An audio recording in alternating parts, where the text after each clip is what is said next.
Hello, in this lesson, we're going to do a trig review.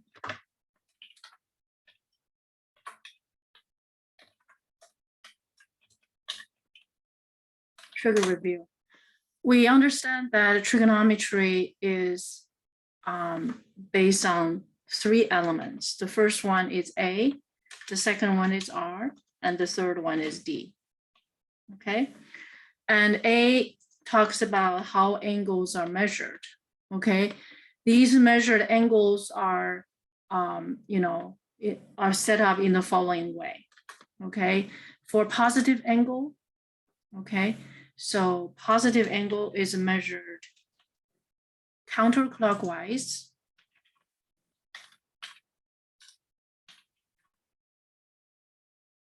Counterclockwise from the standard position.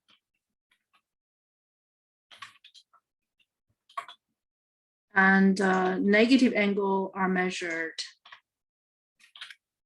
clockwise from the standard position. And where do we get to use these for? Where do we get to use these for? And the application is that in the following situation, right? So when we talk about the input for the trig functions, so the input for trig functions, right? The angles are inputs to 6 trig functions, right? 6 trig functions. 1, 2, 3, 4, 5, 6. Let me put two more rows, right? Just one columns, okay? Sine of A, okay? Cosine. I'm going to put a cosine. Tangent. I'm putting it in this order for a reason, okay? The reciprocal of sine is cosecant. The reciprocal of cosine is secant. The reciprocal of tangent is a cotangent. And they produce ratios, okay? Produce ratios of various kinds. I'm going to talk about that in definition part. And this inputs, okay, this angle is measured according to these rules. So the input can be positive angle, negative angle, radians or degrees, and they are all measured according to the rules spelled out in A. R, reference angle. Reference angle is the terminal of an angle, right? It's a terminal of the terminal of any angle that will have another angle, which is called the positive acute angle between the terminal and x-axis.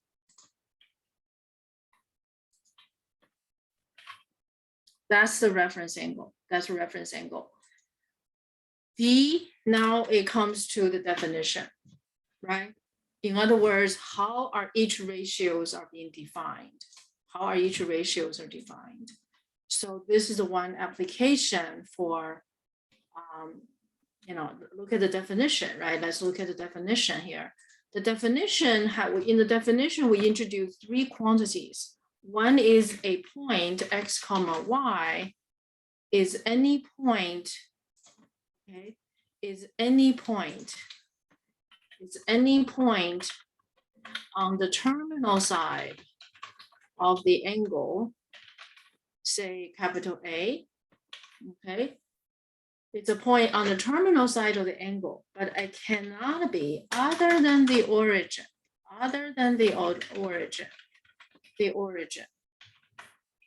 okay?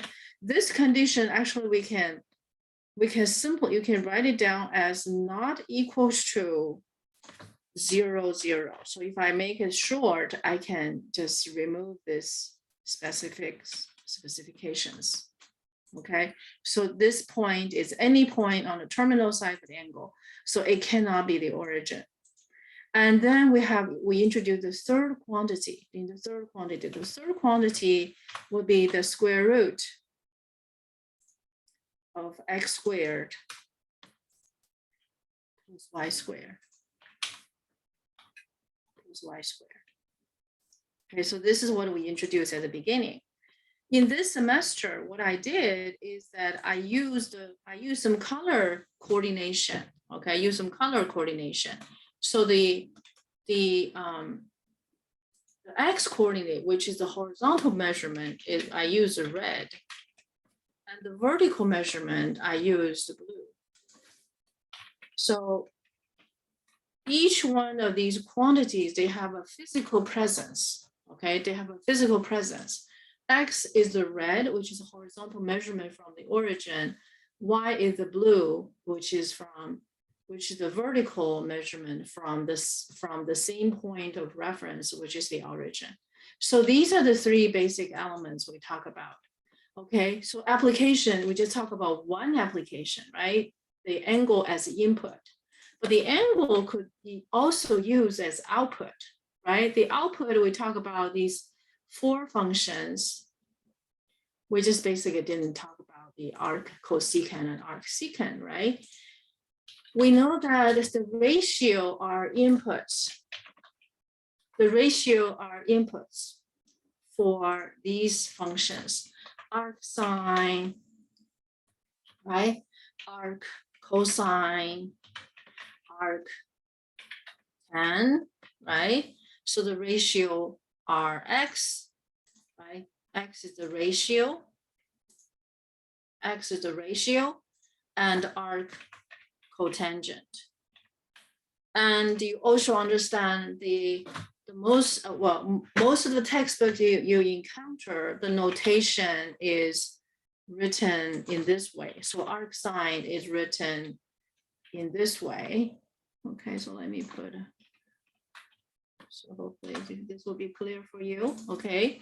And arc cosine is also written in this way, but you will still read it as arc sine, arc cosine. So this is arc tan. I know some people tend to read it as inverse. Don't read it as inverse. It's going to confuse you. Just read it as arc sine, arc cosine, arc tangent, arc cotangent. Okay. So for the arc sine function, arc cosine function, arc tangent, arc cotangent, they take a ratio and they produce angles. They produce angles. And how are these angles measured? These angles are measured in the same way. In other words, positive angle is measured from counterclockwise, and the negative angle is measured clockwise from the standard position. Okay, so that's the ARD. And based on these three elements, trigonometry is set up. Okay. For sine, of course, right? For sine, so let's look at this perspective, right? Based on the definition, for sine is basically the ratios are, right? The ratios are, I'm going to put these in the rows, right? The ratio for sine is, from the definition, is a blue over R, right? Y over R. Or in our courses, we'll be using the color coordination. Coordination is a blue, the vertical divided by R. And the cosine is X over R. So X over R, which is basically the red over R. The red over R. And tangent is that ratio, which is Y over R, or Y over X, which is also in our color coordinated situation, that's going to be blue over red. Okay, and a cosecant is a reciprocal. Secant is reciprocal, so cosecant is R over Y. It's R over Y. Over Y. Okay, so that equals, of course, is R over blue. Okay, for secant, the definition, which is a reciprocal of cosine, which is R over X. R over X, which is going to be R over red. Okay, we can remove, we don't need that. Cotangent is reciprocal of tangent. Okay, so that's X over Y, X over Y. So all of these is working on, based on the definition, we need a rectangular system. Okay, I'm going to bring that over to you. And so X over Y, so X is the red and the Y is the blue. Okay, so let me take my time so I don't say the wrong thing as I can be focused. Okay, and based on these, so let's put a rectangular system here, right? So you're going to see, so I'm going to set up the rectangular system for you. So we can concentrate on these three elements, right? We can concentrate on these three elements right here. Okay. Let's see if I can put this rectangular system right next to, yes, we can, and we did.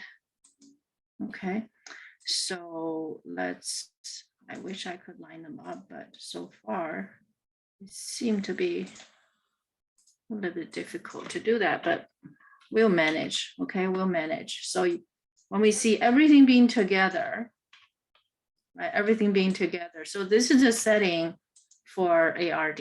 This is a setting for ARD. And of course, we have the standard position. We have the standard position. So let me bring this to, bring all of these together. The standard position, of course, I'm going to mark the standard position.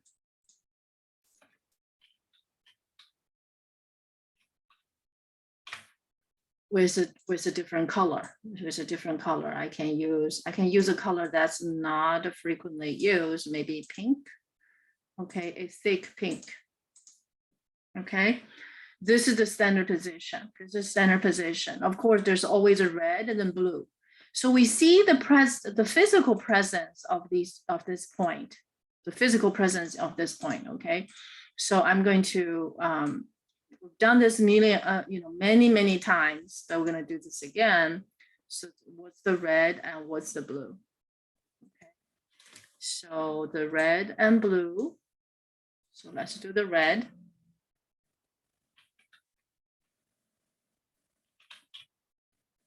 Okay, the red. Right, the red and the blue.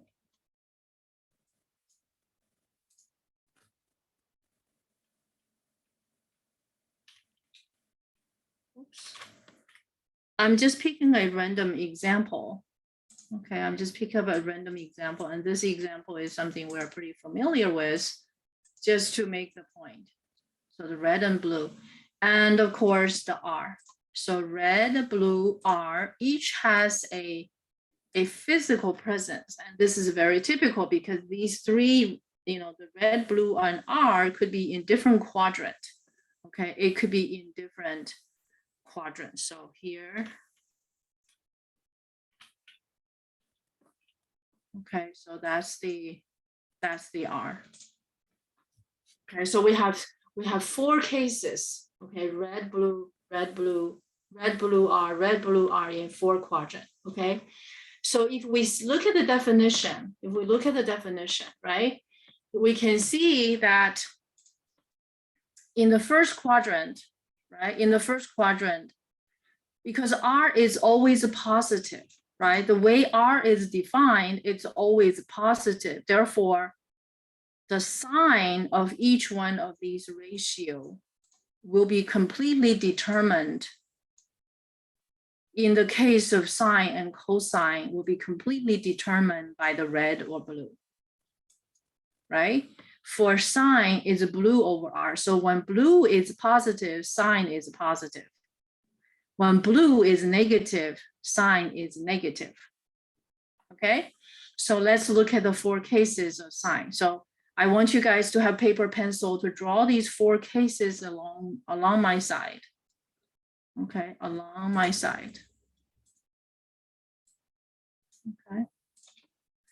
So I'm going to add this one. So another red, right? So the red could be on the other side, right? And the blue.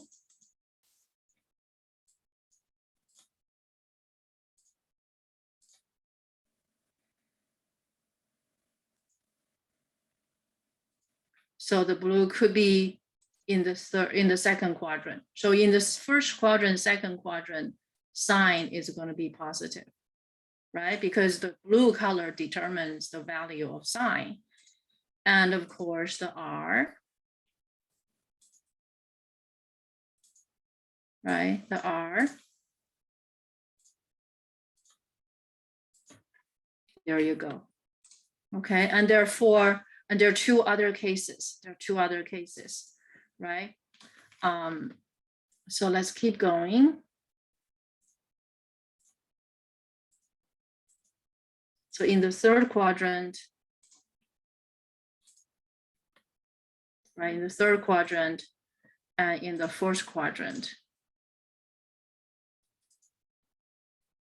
In the fourth quadrant. And the red is already drawn there. So for red, and now we have 2 different colors of blue. We have 2 more blues to draw. Okay, we have 2 more blues to draw.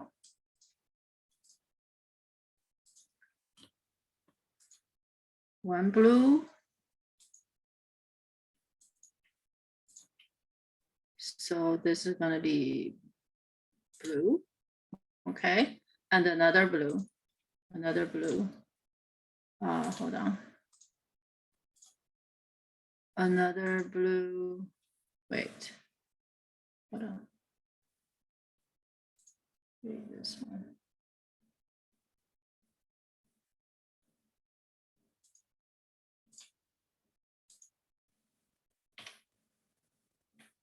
That should do it, right? So we have all 4 blues, 2 reds, right? Why 4 red? Why 4 blues, right?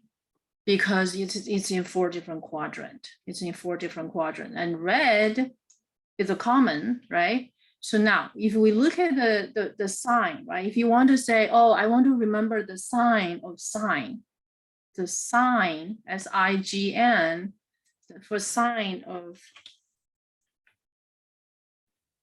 sine, right?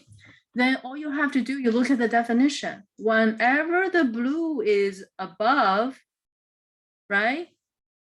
That's positive, positive. So sine is a positive, positive, and negative, negative, because when blue is negative, sine is negative. Cosine, however, you can see for cosine is red over R, right? Red over R. So when red is positive, that's when the first and fourth and cosine is positive. When red is negative, which is the second and third, cosine will be negative, right? So you can see, and now how about the cosecant and secant? Cosecant and secant, they have the same sign as their reciprocal counterpart, right?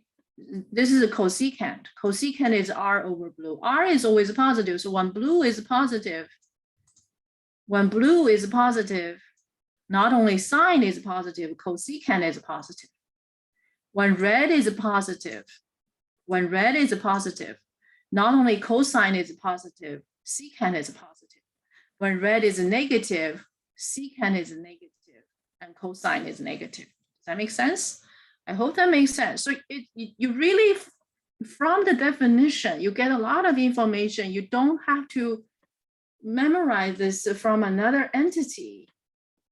So now let's look at this, right? Let's practice. Look at the sine angle, all right, the sine. So for sine, what will happen? Is it positive, positive, positive, negative, negative, because of blue, right? For cosine,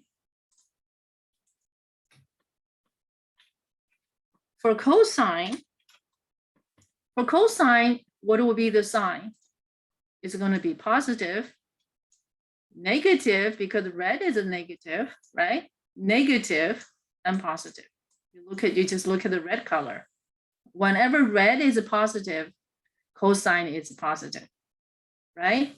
On this side, cosine is positive. On this side, cosine is negative, right? And therefore, you can determine cosecant and secant. Tangent, however, let's look at tangent. Tangent is blue over red, and cotangent is red over blue, right? So the sign of tangent and cotangent will be the same. So what it means is that blue over red, when blue is positive and red is positive, so positive divided by positive, that's going to be positive. So when blue is positive, red is positive, this is positive. And in the second quadrant, negative, positive, positive, negative, right? Blue is positive, red is negative. So, by definition, this is negative. In the third quadrant, red and blue are both negative. So negative divided by negative is positive. And in the fourth quadrant, red is positive, blue is negative. So this is negative. So for tangent and cotangent, that's how you can tell the sign. You don't need to go elsewhere to memorize it because it's all told from the definition, right? It's all told from definition. Now, that's the most important thing is from the definition, we can derive so many things. And the next one, right? Domain. Domain is another element that we need to remember, right? We need to understand how do we determine the domain, right? For sine, the domain is, so I'm going to put it over here. Okay, you don't even have to know the unit circle, by the way. You don't even have to know this unit circle. So when we look at the domain and range, so I'm going to put a table here to see how you determine the domain, okay?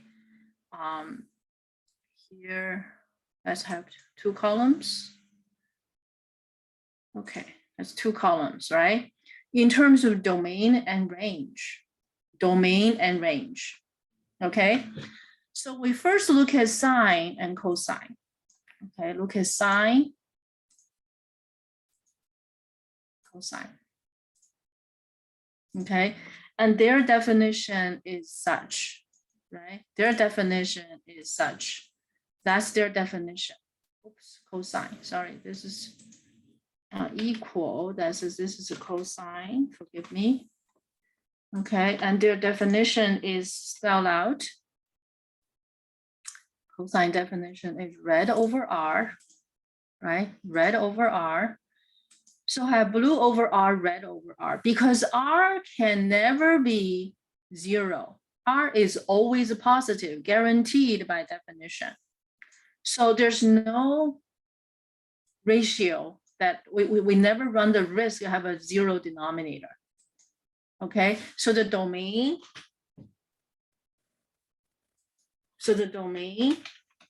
for sine is all real numbers.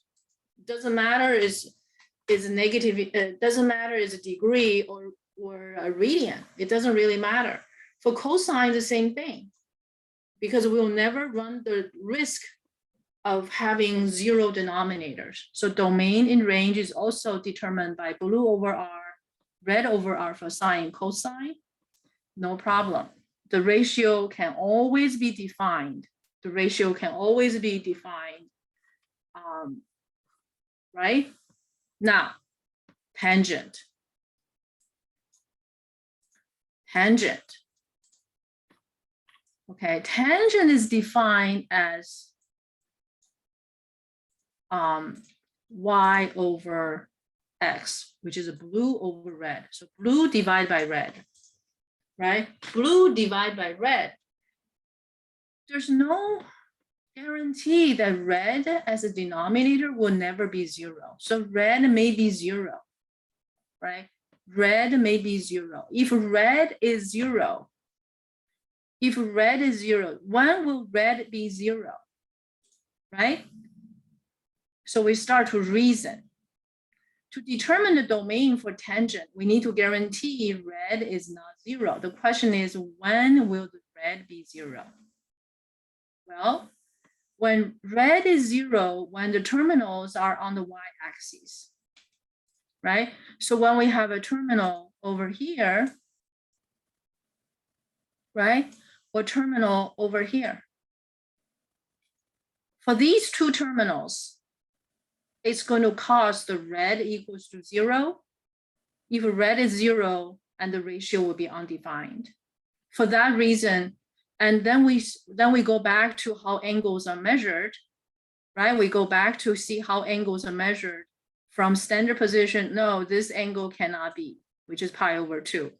And this angle cannot be, right? And these angles cannot be, right? That's how we get a not equals to odd number multiples of pi over 2. It can all be told. It can all be told, right? So domain, in terms of speaking of domain in the tangent case, right? The red cannot be zero. The red cannot be zero. And that consequence guarantee the angles cannot be the odd number multiples of pi over 2. 2k plus 1, which is odd number, multiply pi over 2. Okay, we talked about this before. Now let's look at a secant and cosecant. Okay, cosecant, right? Cosecant is defined as a reciprocal, of sine. Okay, secant, right? Secant is defined as a reciprocal of cosine. So right here, right? So that's the definition. Now we talk about the red cannot be zero, right? The red cannot be zero. Well, secant will run the risk of the red may be zero. So if red cannot be zero, so secant has the same domain as tangent. There you go. Red cannot be zero, you see, right? It's all from the definition. Now, cosecant and cotangent. Okay, so now I'm going to bring cosecant and cotangent together in terms of domain. Cosecant is defined as R over blue, right? Cotangent is defined as red over blue. So blue cannot be zero. So this time, when we talk about domain, right? Blue cannot be zero. Lowercase. Blue cannot be zero, right? Oops. Blue cannot be zero. And the same is true for cosecant. Blue cannot be zero. When will blue be zero? So that will be asking that question. When will blue be zero? When will blue be zero? If the terminals are what? The terminals, if the terminals are this one, right? Or that one, in that case, blue will be shrinking to zero. So what are the angles according to the angle measurement that will cause these angles? Of course, 0 cannot be, pi cannot be, right? 2 pi cannot be, right? So you can measure any way you want to. So we find out that In this case, the angles cannot be multiples of k pi. Okay, k are any integers. So there you go. You can see the domain is also determined by it. The domain is also determined by the definition. Okay, the domain is also determined by the definition, right? So from the definition, you can see the rule. From the definition, we can determine the domain for all of these functions. Okay, you don't have to even touch unit circle. We don't even have to touch unit circle. So next, let's look at the range. Let's look at the range. Right, so I'm going to introduce another column, which you're going to work on the range. How is to see what we can do to do the range. Of course, for the details of work, you want to go back to those lessons, right? We did those detailed work, right? So the range. Let's first look at the range for sine and the cosine. Let's look at the range for sine. Sine is defined as blue over r. Blue over r. Blue is the leg of a right triangle. And the r is the hypotenuse, right? So r will never be, the blue will never be larger than r, right? So you can see r, right? So the blue, you look at the blue, right? You look at the blue. The blue is going to be where? The blue, we can have all these different values, right? The blue can be as high as overlapping with, it could be as high as the r. It could be as short as 0, right? So the blue is between negative r to positive r, right? Therefore, you can see blue over r will never be exceeding 1. So it's always between positive 1 to negative 1. So the blue over r is always going to be between negative 1 to positive 1. So the definition also tells us that. And for red, it's almost the same for cosine. Okay, so for its only difference is it's red over r. Okay, so red over r is between negative 1 to positive 1. So that's why we say sine of any angle, cosine of any angle is going to be between negative 1 to positive 1. Okay, and of course we have multiple forms. And we also have this absolute value form. Let me find that symbol, right? The absolute value of sine is less than or equals to 1. And for cosine, we have the same similar situation, which is less than or equals to 1. Okay, these algebraic forms are very, very useful, very, very useful. Okay, so let's look at tangent and cotangent. Let's look at tangent. Tangent, because the red cannot be 0, but the terminal can get infinitely close to, nearly causing the angle closer to the odd number multiples of pi over 2. So we have discussed the situation when, the angle measured close to, the angle measurement, when we measure the angle, right? We measure the angle from standard position, we get it infinitely close to pi over 2, or infinitely close to pi over 2 from either side, infinitely close to it, right? So that will cause that range can be from negative infinity to positive infinity. Okay, we have discussed many situations, right? In the, when the angle is close to pi over 2, we discuss those situations. So tangent, the range is from negative infinity to positive infinity. Negative infinity to positive infinity.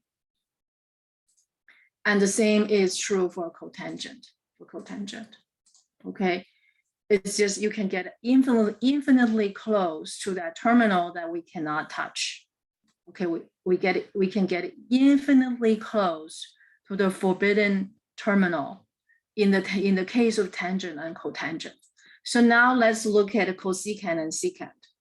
Cosecant and secant for sure, they cannot be between, they cannot have the domain, right? They cannot equals to, in the case of cosecant, it cannot be multiple of k pi, but we can get infinitely close to it. But on the other hand, right, because blue over R is always between -1 and 1, so R over blue will always be outside -1 to 1. Okay, so as a result, the domain and range, okay, for cosecant is always going to be the absolute value this is either going to be less than equals to -1 or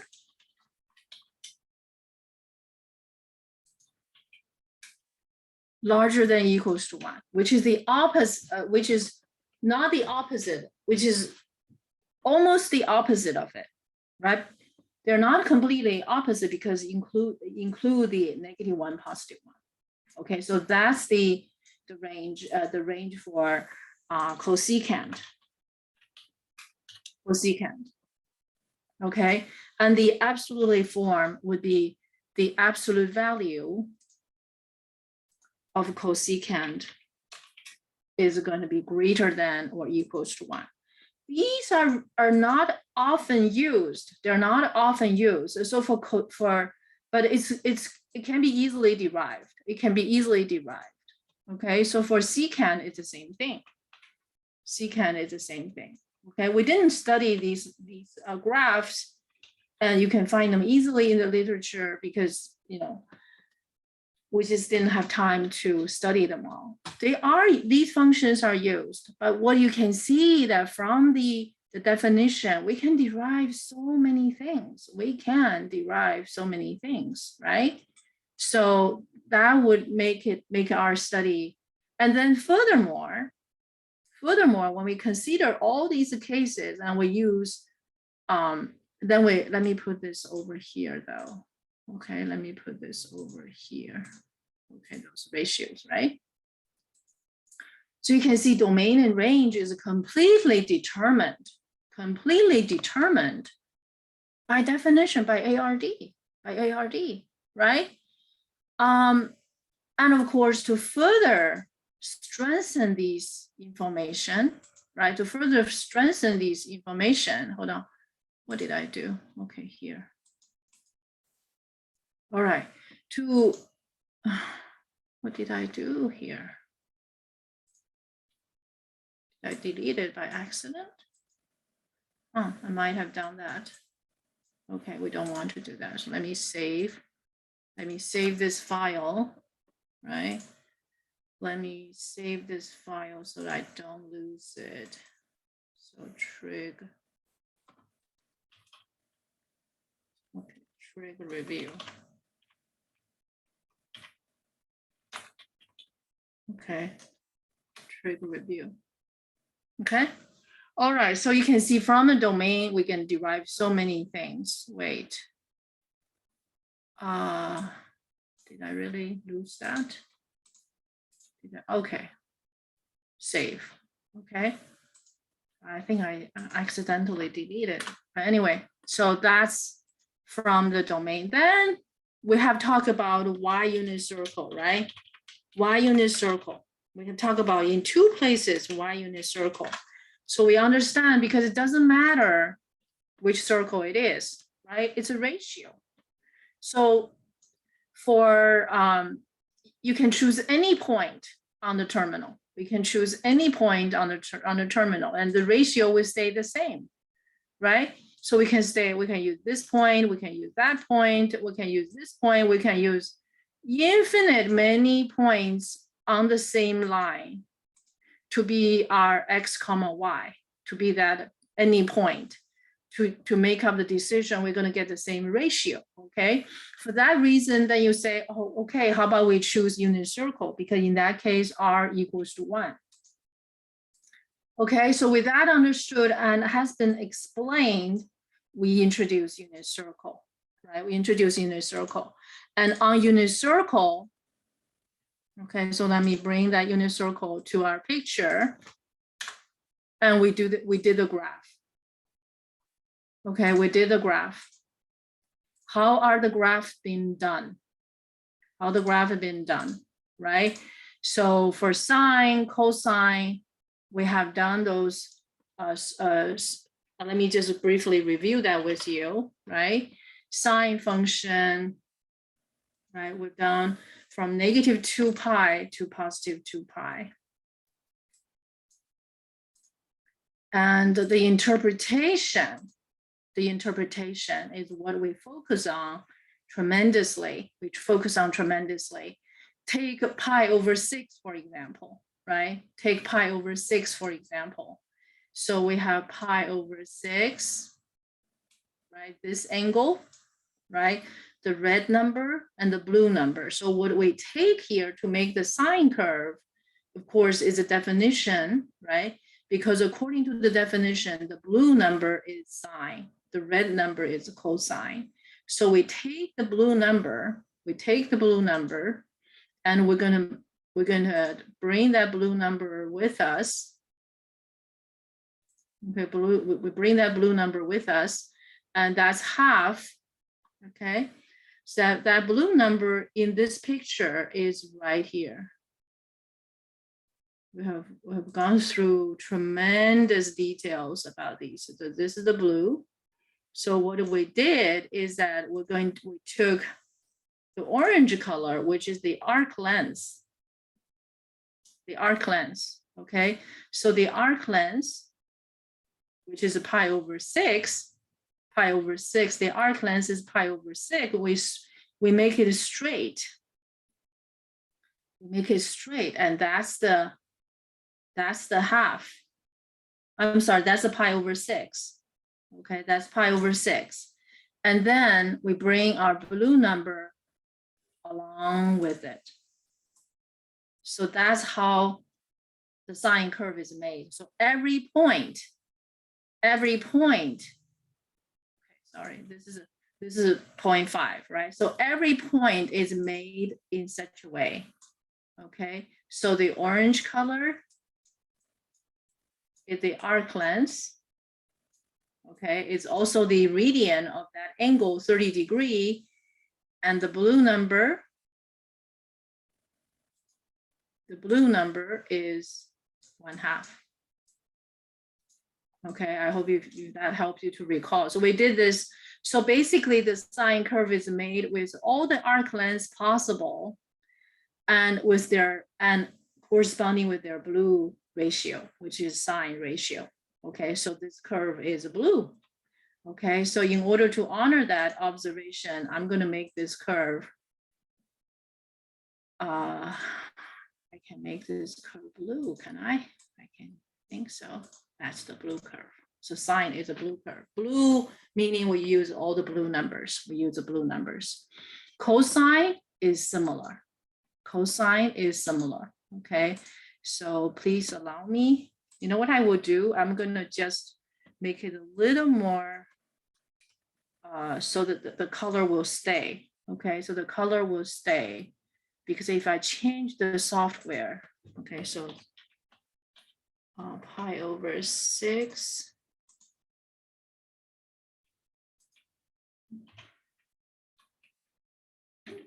Okay, so that's the orange color. So you know the orange color.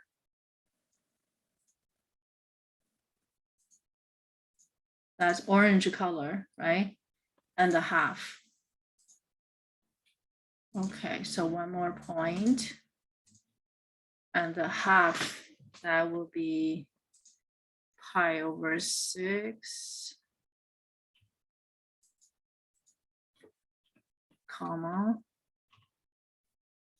pi over 6. I'm just going to make that correspondence stay. You know, we have done this many times. So 1/2. So this is going to be the blue number. This is the blue. Okay, to mark that correspondence. So that blue is the same blue as those values over there. So all the blue numbers has a place. Okay, we did it from -2 pi to +2 pi. Algebraically, okay, algebraically, how do we express them? Right, let's look at some examples of how do we express them? Okay, I'm going to just use one rule, right? For example, you can write as sine pi over 6. How you express it, sine pi over 6 is the input, produces the output of 1/2. Right, so this is how we express it, right? And sine, so from pi over 4, right? Pi over 4 equals to √2 over 2, etc., etc. Right, we're pretty familiar with these notations. These are the algebraic notation about it. And we can keep going as saying that sine of -3 pi over 4, -3 pi over 4. How do we do that? How do we work this out, right? And it's a -3 pi over 4. So we measure the angle, we use ARD. So A will measured clockwise. So the terminal is going to be right here, right? I shouldn't be using this color. No, I'm going to use a different color. Use a green, okay? So the angle is measured, you know, the angle is measured, right? -3 pi over 4. So here's the terminal, right? And 1 point on the terminal side of the angle other than the origin, and we take the blue number. We take the blue number, which is going to be -√2 over 2. Okay, sorry about that. This is something the software would do automatically. Okay, so these are the graph we did. Sine for cosine is the same the same situation, and of course the cosine curve. We're going to graph it. We have graphed it. We graphed from -2 pi to 2 pi. We graphed every single point between them. I mean, on the special angles. And the idea is the same, except this time it's the red number. Okay, it's the red number that we graphed. The red number we graphed. So we still have that pi, you know, so for pi over 6, right? So for pi over 6, that orange, so pi over 6, I hope I don't get you guys bored, right? Okay, that's the orange color. That's the orange color, right? That's the orange color, and which is the ratio, make the proper ratio. This orange color is really the, so this orange color is the same as this piece, that piece of orange. Okay, that piece of orange, let me make it thicker. Okay, so that piece of orange, straighten up, it's this one. Okay, and the ratio is going to be the red cosine ratio, right? We have done that. So let me bring the red number. So the red number, of course, is lying down. So let me bring that number in place. Okay, so pi over 6.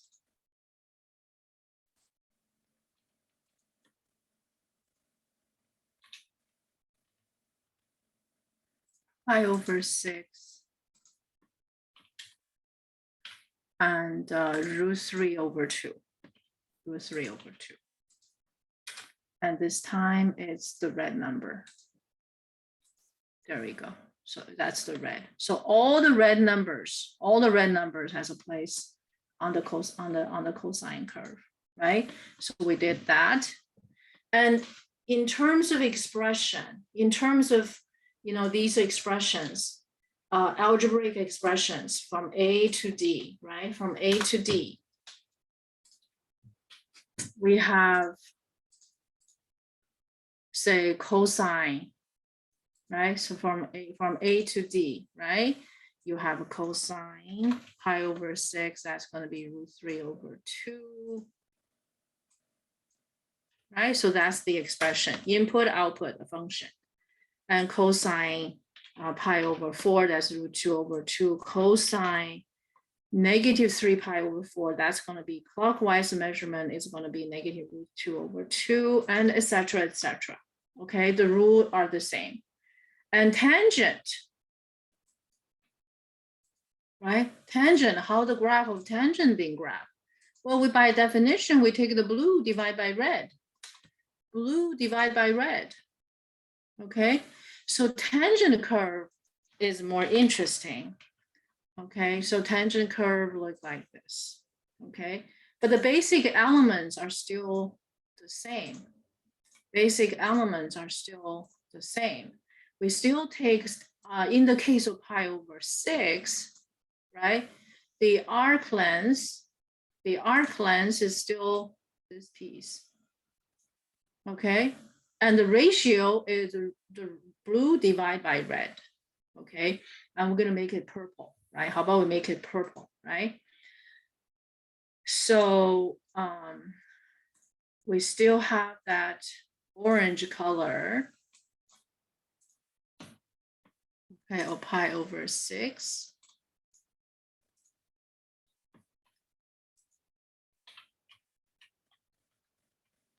Okay, that orange color, there you go. But this time the ratio is going to be the blue over red. In this case, for pi over 6, is going to be root 3 over 3. Okay, so pi over 6.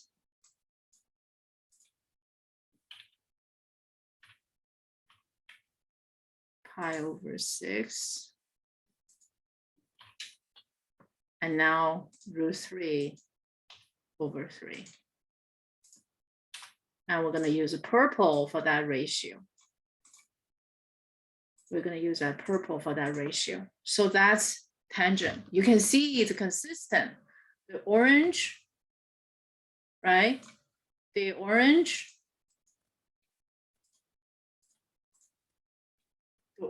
arc length is used throughout.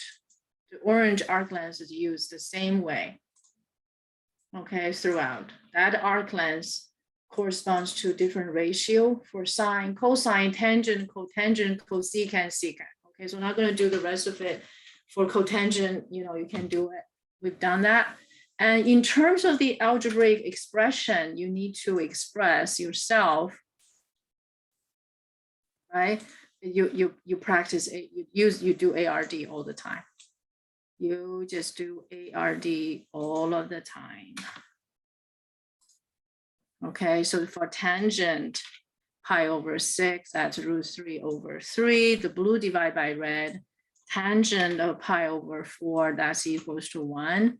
And tangent of negative 3 pi over 4, that's going to be equals to positive 1 because it's the negative blue divided by the negative red equals to positive 1.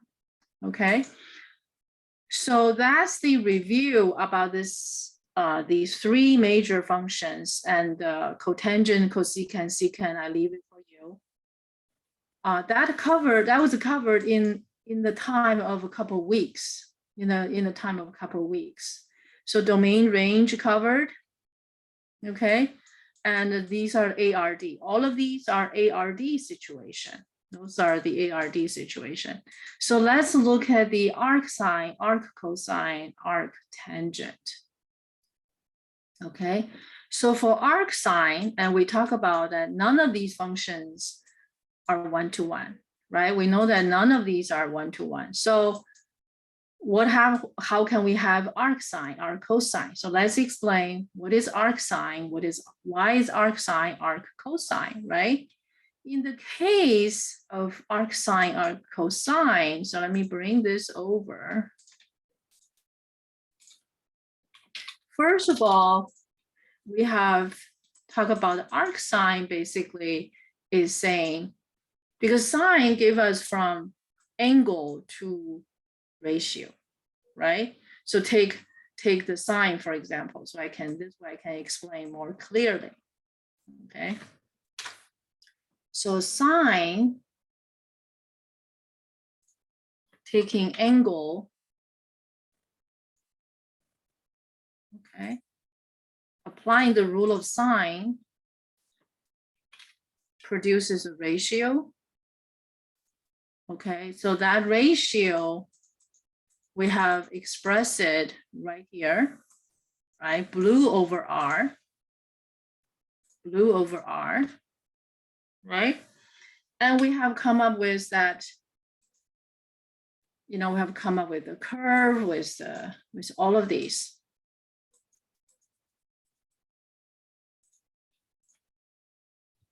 Okay, we'll come up with this curve, right? Now, arc sine, however, arc sine takes the ratio, right? The ratio, and we give it to the function of arc sine, which is also written another way, arc sine.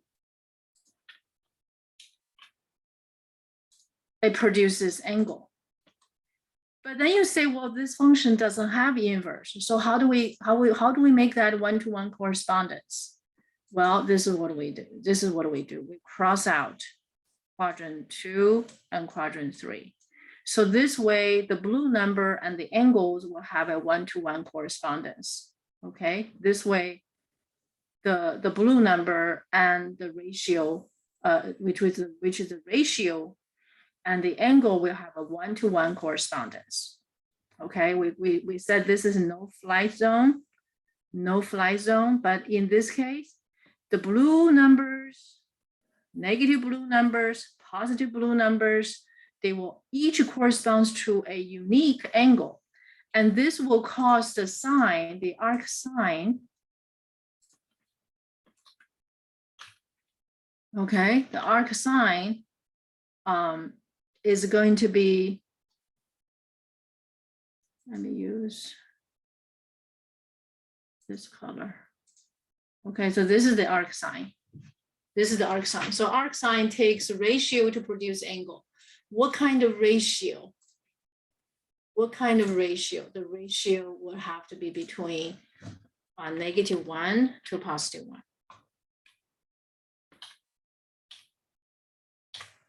Okay, between -1 and to +1.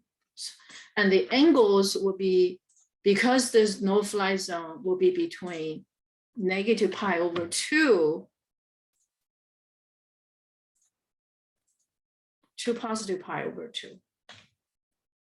And there's a one-to-one correspondence. Right? So if you look at this one-to-one correspondence, as we set up this no-fly zone, right? So let me clean this up. So I'm going to show you the one-to-one correspondence with the unit circle here.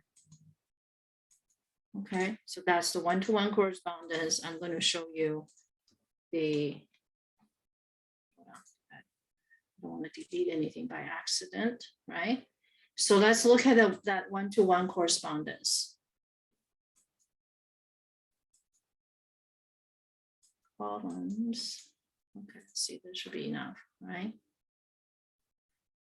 I always wish they kind of lining up. Insert rows. There we go. Okay, just take some examples. For example, if we chop off, okay, if we chop off the whether it's with unit circle or not, okay, don't get me wrong, we can deal with this when it's not a unit circle. Okay, so let me bring back my the non-unit circle situation, which is originally in the definition, right? So in the arc sine case, we will have this. We'll chop off these two quadrants, right? So I'm going to chop it off. Okay, so I'm going to chop it off. Just give me a second to cut it. Okay, so add item, cross out. Where do I put it? Okay. -3, 3. Let's see what I do. Okay, very good. And adding another chopped. So this is going to be -3, -3. Okay, so these two quadrants are chopped off. And the correspondence. Okay, so let me show you the correspondence. The correspondence will be, okay, so you know what? Because the way it's not being set up in the way I wanted, so I'm going to do it this way.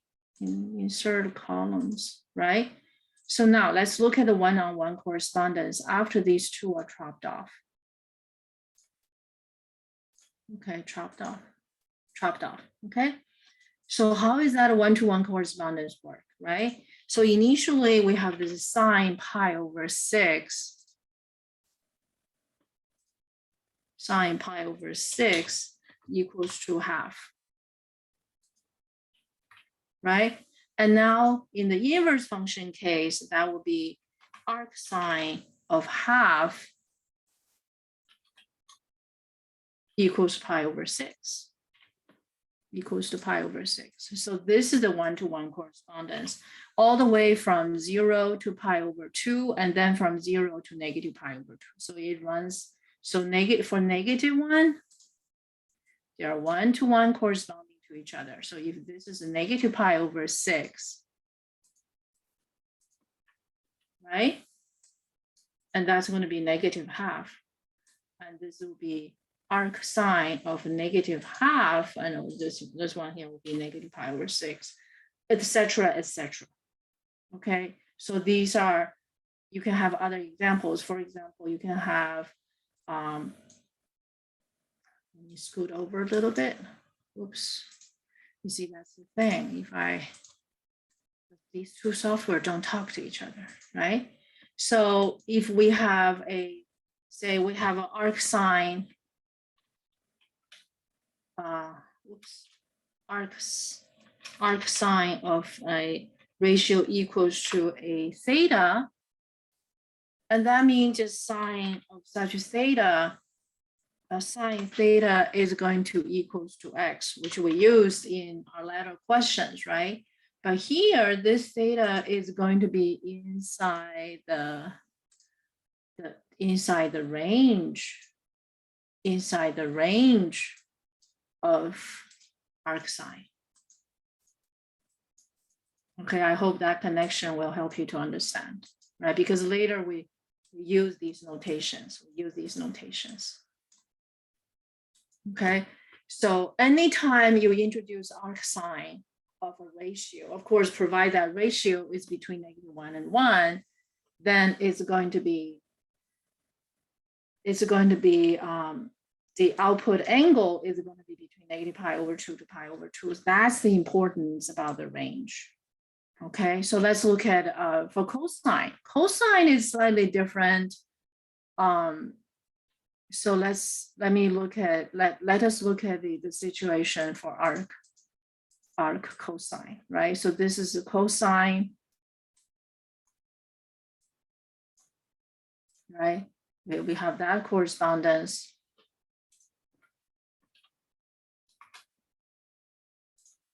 For arc cosine, let's draw the curve for arc cosine.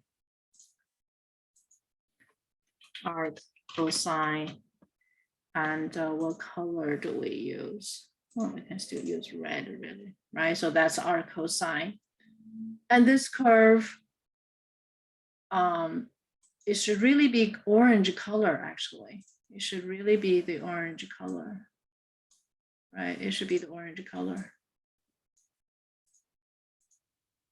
Because what it produces, the output is going to be the arc length, the ratio, the red ratio to the arc length. And I just remembered this is going to be the orange color. Sorry, I didn't realize that earlier. Okay, this would be the orange color. And that's why we should have, we call it arc length, right? Because from ratio to arc length. And sine is arc length to ratio. Okay, the arc length, we meant the arc length. Okay, so here, sine of pi over 6 is the arc length. Okay, it's the arc length. Sine pi over 6 is half. Arc sine half will give us the arc length. So that's why we like to call these function arc sine, arc cosine. Okay, so for arc cosine, it's the same story, right? So cosine takes, say, cosine pi over 6 to give us a ratio, the red ratio. And the arc cosine, the ratio, will give us the arc length. That's why we call it arc cosine, right? Give us the arc length. So that's why, but arc cosine, the no-fly zone is different. The no-fly zone is different. So I'm going to take this one and show you the arc. So I just hope that this analysis will help you. Okay, so if I take this, right? So this one, I'm going to put it, the forbidden, the no-fly zone for arc cosine is third quadrant and fourth quadrant. Okay, so arc cosine, basically the one-to-one correspondence, right? If I take the same table, I shall let you see, I want you to see the difference. I want you to see the difference.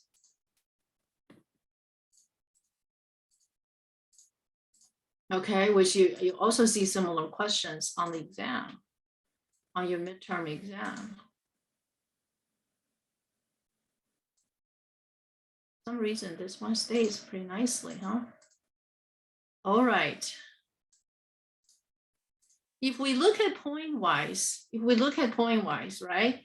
Cosine pi over 6 is root 3 over 2. Root 3 over 2. Root 3 over 2. Right? We have that.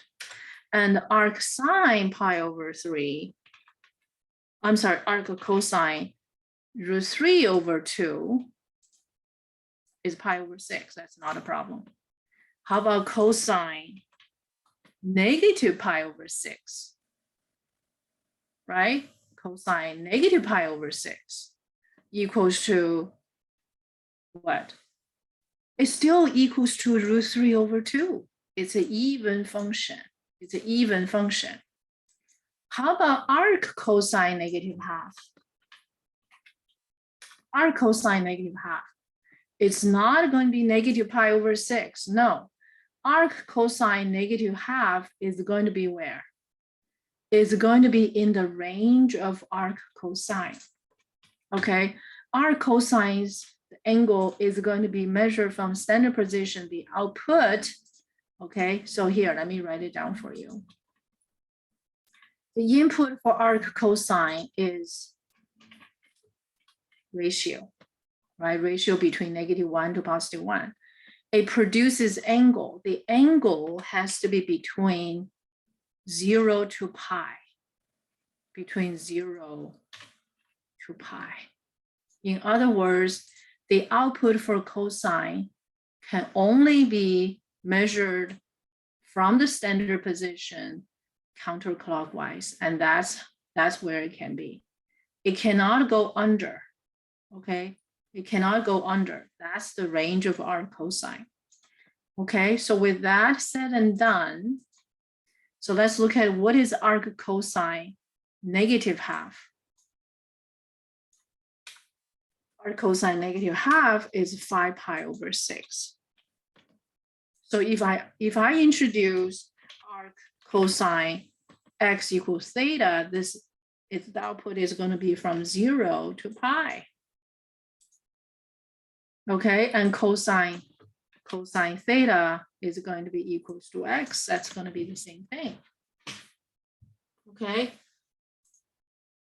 so arc cosine, the no-fly zone is quadrant 3 and quadrant 4.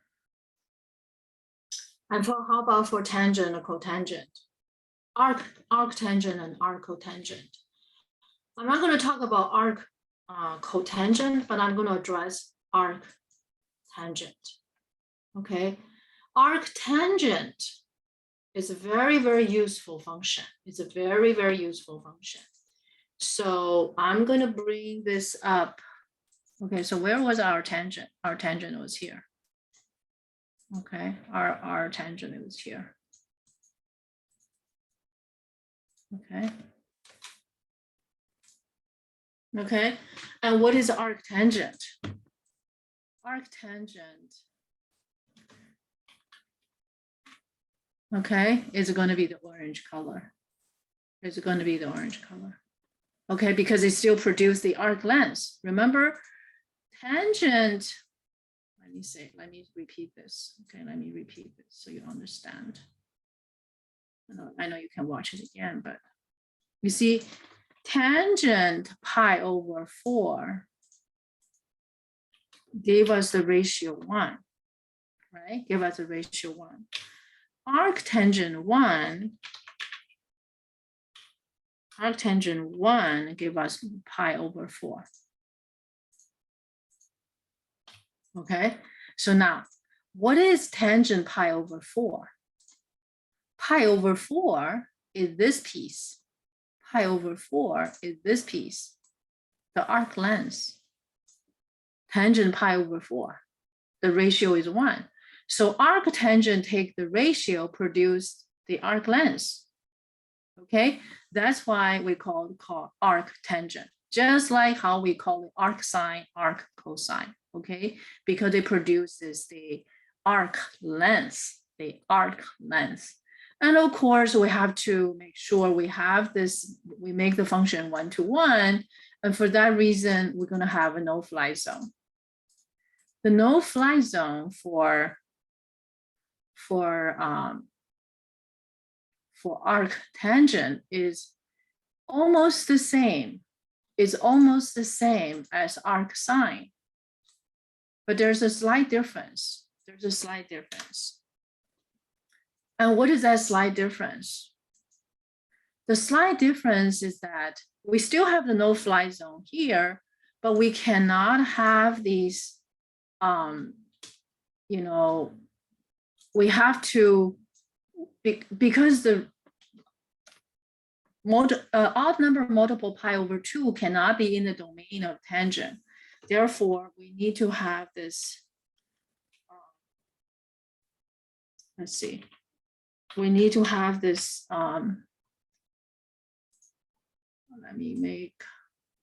we need to have, we not only have the no-fly zone, we also have a untouchable terminal. That untouchable terminal, I'm going to use yellow and thick and broken. Okay, so not only the non-touchable, the no-fly zone, but also the non-touchable terminal. Okay, in other words, if you look at the arc tangent, right? and we bring the unit circle along with us, it means that, oh, oops, what am I doing? What am I doing? Sorry, I meant to bring the unit circle, right? And I bring the unit circle over.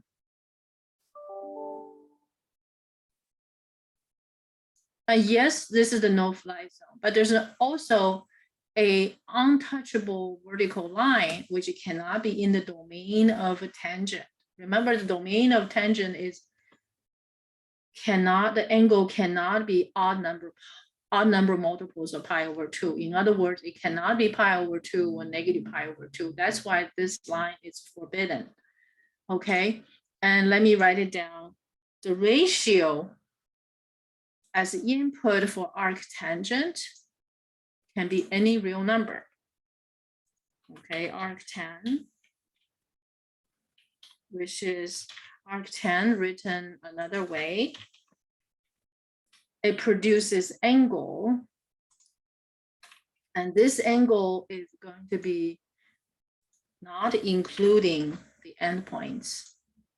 So negative pi over 2 to pi over 2. So it's similar to the no-fly zone to sine, but it's not exactly the same because we have this forbidden vertical line as terminal. We cannot terminate at negative pi over 2. We cannot terminate at negative pi over 2 or pi over 2. Okay, so this has to be an open interval. Okay, in other words, this line,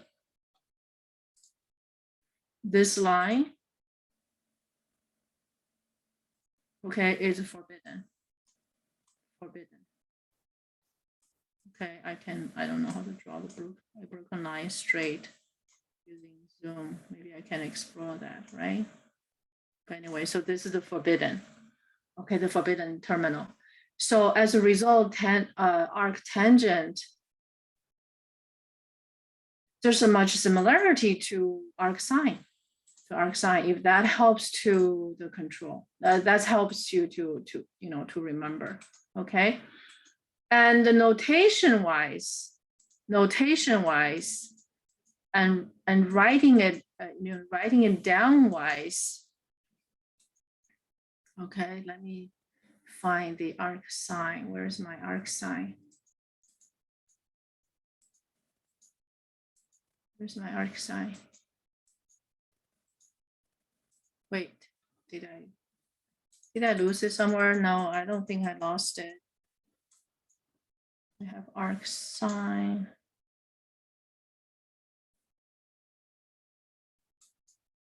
Oh, wait. Oh, this is arc. Oh, here, sorry. It was hiding from us, right?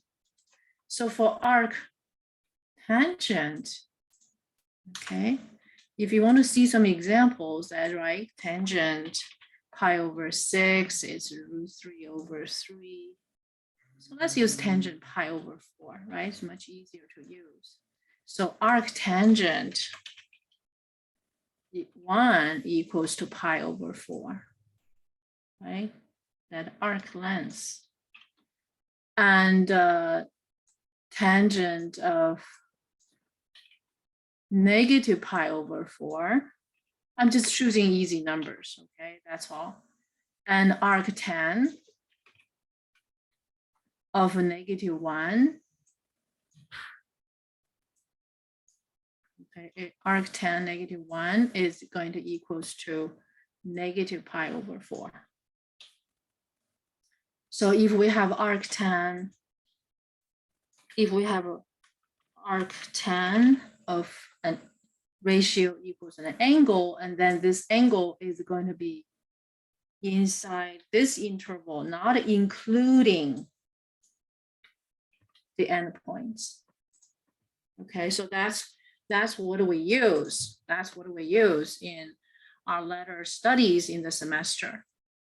Okay, I hope this makes sense. Okay, so these are the trig review. In terms of, so all of these we've done, you can see arc sine, arc cosine is all from D to A, right? From D to A.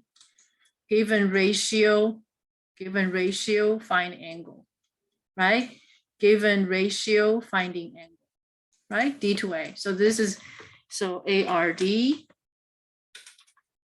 right? So these are, if you talk about ARD, so all of these situations is D to A.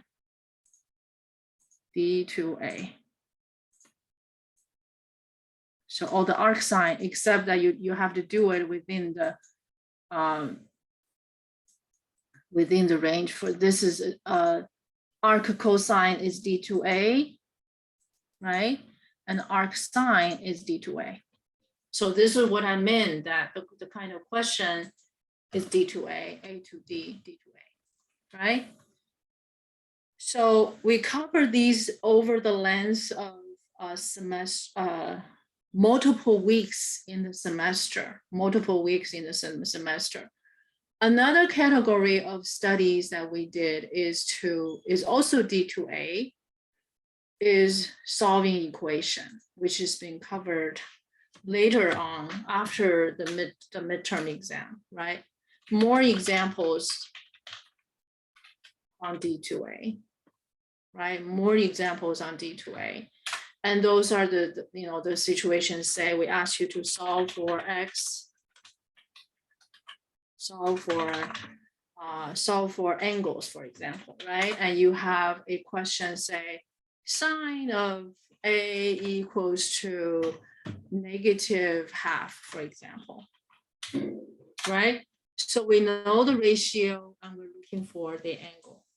And we need to understand in this case that the ratio, if the ratio is in the range of sine of that set function, then we certainly, so this number is in the range of the sine function, therefore we should expect solutions. And how many solutions do we expect? We expect solutions.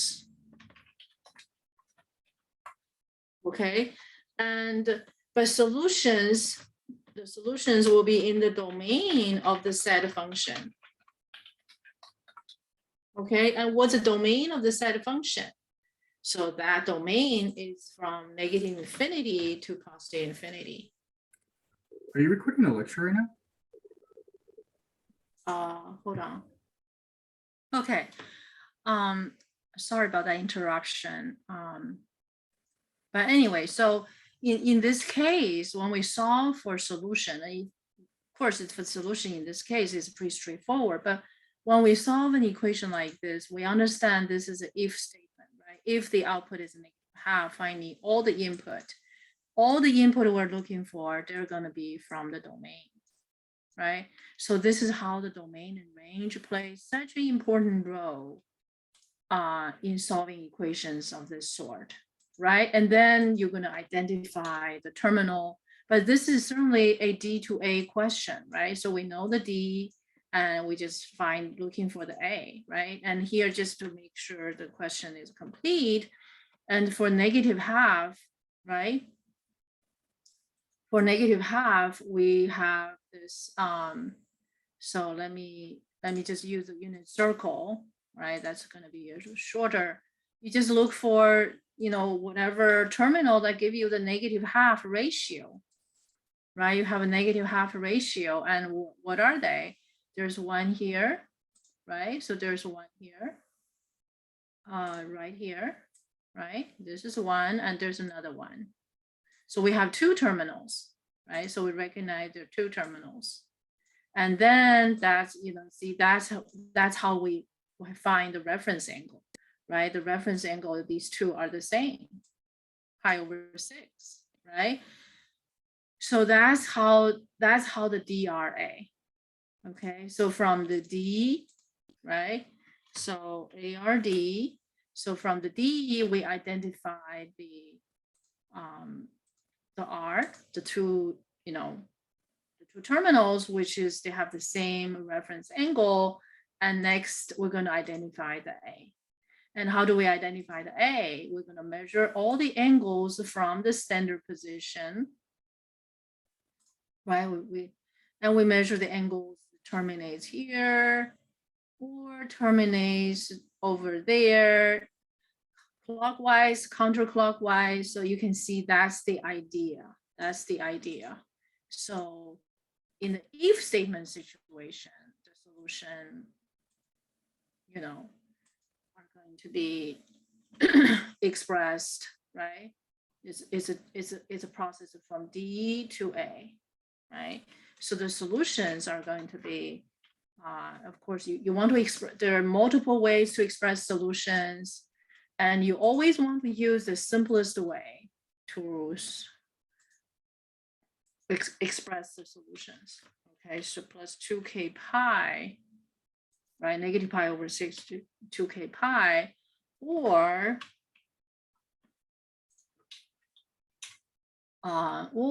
you can there's two terminals, right? So A equals to negative 5 pi over 6. Usually, you can express any way you want as long as the terminals are expressed. But we certainly would appreciate certain rhythm. We like to have certain rhythm. So if you use a negative angle, use you use negative, you measure clockwise, consistently for the two, and plus 2k pi, right? And of course, let me express it this way, okay?